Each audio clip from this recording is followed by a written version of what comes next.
Hi, everybody. So, for my book talk vlog today, I'm going to share some of my favorite childhood books.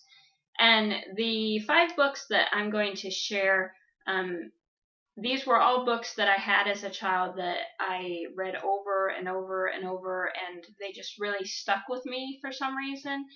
And I also want to state that these books are my favorites from my own childhood. If I was to actually make a list of favorite children's authors of all time, that may actually be a little bit different. Like, I'm sure Mo Willems would be in that with his Elephant and Piggy books, which I love, and Nick Bruhl with his Bad Kitty books. I love those too.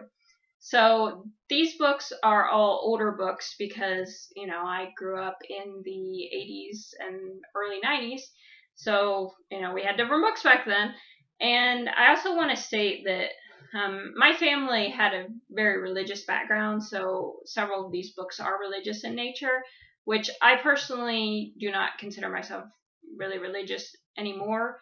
I would consider myself spiritual, but not really religious. But, these books were the ones that I had growing up, and they were the ones that meant a lot to me at the time. So that's what I'm going to share. Now, the first two books that I'm going to share are both Little Golden books, which when I was growing up, like, everybody had tons of Little Golden books. They were just so popular. And the first one I'm going to share, I actually had forgotten entirely about this book. And then a few years ago, I found a copy, I think at a flea market or something. And it's just, as soon as I saw the cover, like, all these memories came back about this book and reading this book and how much I loved it as a kid. So that book is called Home for Bunny, and it's by Margaret Wise Brown, who is actually a well-known children's writer. So this book, I'm not even sure why was one of my favorites as a kid. It might be just because I really like bunnies. I've always really liked bunnies. But for some reason, just even seeing the cover of this book, it really brought just a warm wash of memories over me. So I had to buy it. And so now I have a copy whenever I want to look at it. And then the other Little Golden book that I want to share is Prayers for Children. And like I said, my family was very religious in nature, and so there was a lot of religious books around our house and my grandparents' house when I grew up. And this book, for one thing, I always loved the pictures, which I love all of the illustrations that, I think her name is Eloise Wilkin. I'm not sure if that's how you pronounce it, but I think that's how you pronounce it. But I actually have a separate Little Golden book collection that has, like, some of her most popular illustrations for the Little Golden books. But I've always loved her illustration style, so that's definitely part of why I like it. And just, I don't know, I always liked these prayers growing up, and they just, they kind of made me feel comforted and stuff like that, like, religion and its good side is supposed to do. And you can see it has definitely, like, kind of an old-fashioned-ish kind of illustration style, but, when I was growing up, that was a pretty common style to come across. So that's another book that was one of my favorites. This book, I don't actually have the one that I grew up reading, but it's Grimm's Fairy Tale Collection. And as a kid, I absolutely loved fairy tales, especially Grimm's fairy tales, even though they're kind of, and some of them are kind of twisted and kind of dark, but I think that's why I love them so much. And the book that I had of Grimm's fairy tales when I was little was this really old-fashioned, I'm sure it was an antique book, and I wish I still had it, but I'm not sure exactly what happened to it. But like I said, I always loved Grimm's fairy tales. And when I was a kid, there's actually a TV show that was animated, and they did Grimm's fairy tales. I can't remember what the name of the show was, but it was one of my absolute favorite shows. I loved it. And I love the fact that they didn't take out all the dark, kind of creepy stuff. Because even as a small child, I loved dark, creepy stuff. Like, the first movie I ever remember seeing in a theater was Arachnophobia. And when I was, 8, 9, 10, I was reading Stephen King and, stuff I probably shouldn't have been reading, but I did. So And my favorite show, one of my other favorite shows as a kid was Are You Afraid of the Dark on Nickelodeon, which was also a creepy kind of show. So I loved creepy stuff as a kid. And then this book, Uncle Arthur's Bedtime Stories, and these were my grandparents' books, and I picked volumes 17 through 20 because this was my favorite book out of the whole series as a kid. There were stories in here that me and my sister would just ask my grandmother to read to us over and over and over and over.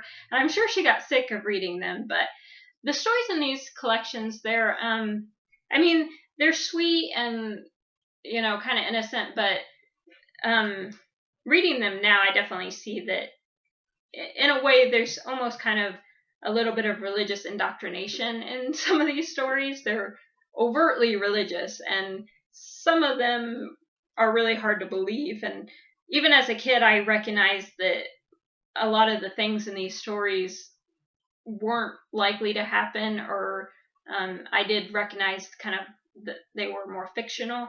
But I always loved the stories about, miracles and, miracle healings and, just God, stepping in and taking care of everything. I must admit I loved those stories as a kid. And even though, I realized that a lot of that comes from our religious culture instead of necessarily, what God is really like, I still, sometimes like to think of a superhero kind of God.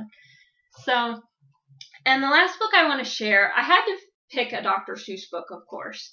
And because Dr. Seuss was, he was the thing when I was a kid, and I think he's still pretty popular today, but when I was a kid, like, everybody loved Dr. Seuss. And I remember in elementary school, like, I could never hardly ever check out any of his books because they were always already checked out. But this is one book that we actually had a copy of at my house, and it's the One Fish, Two Fish, Red Fish, Blue Fish. And I love a lot of Dr. Seuss's stories. I love Cat in the Hat. I love Green Eggs and Ham. I love the Grinch story. And those I loved growing up.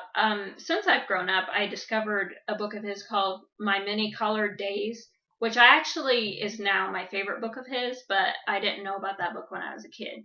So when I was a kid, it was probably definitely One Fish, Two Fish, Red Fish, Blue Fish, which was my favorite. And I'm not even really sure why that one was my favorite. Maybe it's because I had a copy of it at home so I could read it over and over and over. And I think I only had a copy of like maybe 2 or 3 Dr. Seuss books. And I don't honestly remember what the others were. I think I may have had the Cat in the Hat, but I can't remember for sure. And that was another childhood favorite of mine, was the Cat in the Hat. But this one's probably a little bit more, favorite of mine as a child. So there you have it. Those are 5 of my favorite books as a child. And it's funny because when I think back on the stories I read and reread or had somebody read to me constantly, those stories, they really stick in your mind. And I think they teach you a lot. And they kind of set up some of your value system and how you see the world as a kid. I think I've heard it said that the books we read as children actually change our lives more than books we read at any other time in our lives. And I don't know if that's actually always true or not, but I think that there is some truth to it. So I just felt like it would be fun to share some of those. And if you guys want to share any of your favorite childhood books with me, feel free to comment and let me know what your favorites were. And if I haven't read them, maybe I'll go read your childhood favorites and, do a video about it later or something. So I appreciate you guys watching, and I hope you enjoyed this. So bye.